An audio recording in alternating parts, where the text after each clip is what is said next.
আসসালামু আলাইকুম। ঈদে মিলাদুন নবী পালন করা, ঈদে মিলাদুন নবীর ইবাদত করা, এটা যে বেদাত না সুন্নাত, এটা যে হুজুর বুঝে না, এই হুজুরকে কিভাবে আপনি বিদাত বুঝাবেন? এটা কিভাবে আপনি বিদাত বুঝাবেন হুজুরকে? এই হুজুর তো কোনটা ইবাদত আর কোনটা শিরিক আর কোনটা বিদাত এটা বুঝে না। ওরা তো মাজার নিয়ে পড়ে থাকে। ওরা তো ঈদে মিলাদুন নবী শুধু নয়, আরও কত প্রকারের হাজার হাজার বিদাত নিয়ে এরা পড়ে থাকে। এই হুজুর লেখাপড়া শিখেছে তো বিদাতের উপরে, তো ওনাকে আর কি ইবাদত শিখাবেন? ওনাকে ইবাদত শিখে কোনো লাভ নেই। ভিডিওটা শেয়ার দিবেন। আসসালামু আলাইকুম হুজুর। ওয়ালাইকুম আসসালাম ওয়া রাহমাতুল্লাহি ওয়া বারাকাতুহু। হুজুর আপনার নাম?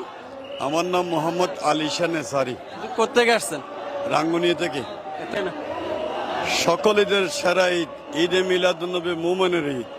যেহেতু সকল ঈদ পেয়েছি রসুল পাক সাল্লাল্লাহু আলাইহি ইসলামের উসিলায়, ওই সকল ঈদের মধ্যে এটা হলো সেরা ঈদ।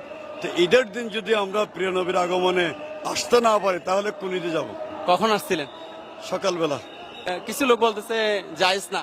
হ্যাঁ, এটা তো কিছু লোক বলতেছে জায়েজ না, আপনারা কেন করতেছেন? লোক বলতেছে জায়েজ না, তাদের মতো যদি বেদাত হয় এটা ইবাদত। তাদের মতো যদি তারা বেদাত বলে এটা ইবাদত, কারণ ওরা যেগুলোকে বেদাতের ফতোয়া দিচ্ছে, আমাদের ধর্মীয় কাজকর্মগুলোকে ওরা বেদাতের ফতোয়া দিচ্ছে। আমি তাদের সাংসারিক জীবনের কাজকর্মগুলোকে বেদাতের ফতোয়া দেব। আগে নবীজির যুগে গড়ি ছিল না, তারা গড়ি ব্যবহার করে। নবীজির যুগে পাকা ছিল না, তারা পাকা ব্যবহার করে।